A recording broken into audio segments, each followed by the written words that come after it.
Ready and go. Alright, now that we looked at the watch, look at the brand, look at the crystal, it's time to open up this watch. Okay? This is what I recommend. Now you don't have to do it on all watches, but I'll tell you, it makes it a lot easier. You want to unhook the band. Okay? You want to be able to lay the watch flat.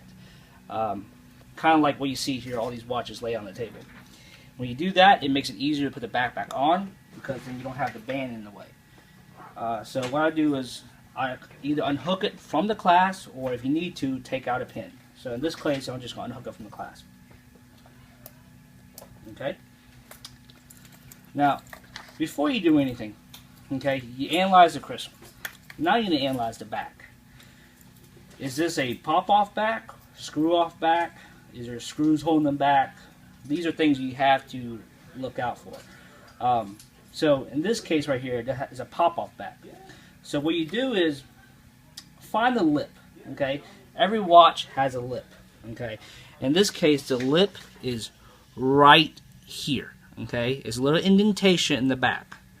Okay, do not attempt to open the back anywhere other than the lip. Okay, a little side point to get for you. Even watches that have the screw-off back type, where you actually screw off the back, on the really cheap ones, you find a lot of knockoff. You keep screwing and unscrewing the watch back, and it doesn't come off because it's a fake. Most of the time, those actually does have a lip, so look for the lip. For watch backs that you have to unscrew off, use a tool similar to this or this. Sometimes it's very tight, so you can't get the back off. In cases like that, use a watch case holder, something like this. Now, every store should have one. If you don't have one, call me. Use this to properly brace the watch, okay, to hold the watch. This is very important for all those people that actually have these flexible band watches. You'll try to unscrew it and you rip off the band. And guess what? Then you have to come back and have to put back the bands together. So this right here is a pop-off back. We found the lip, which is right here. Take your tool. Okay, you're not shucking an oyster, so don't pry. Okay, because if you pry something open, you're going to slip and you're going to scratch the back.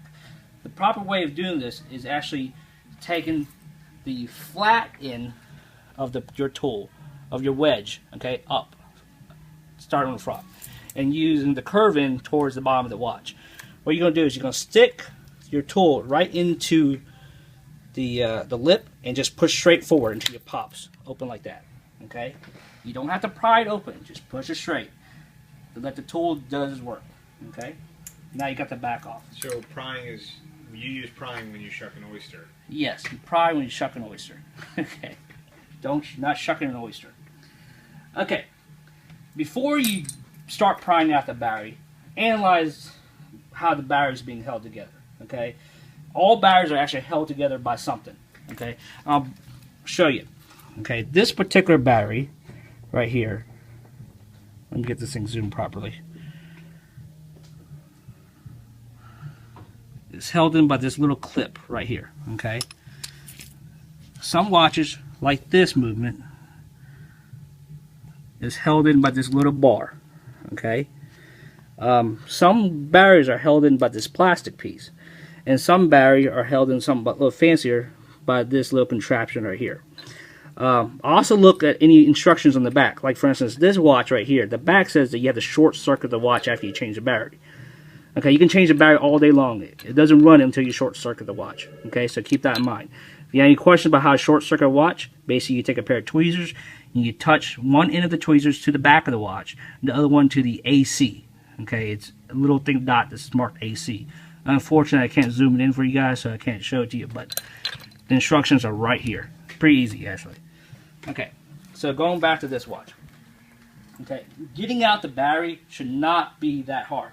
Okay, you don't need to pry anything out. Okay, all you do is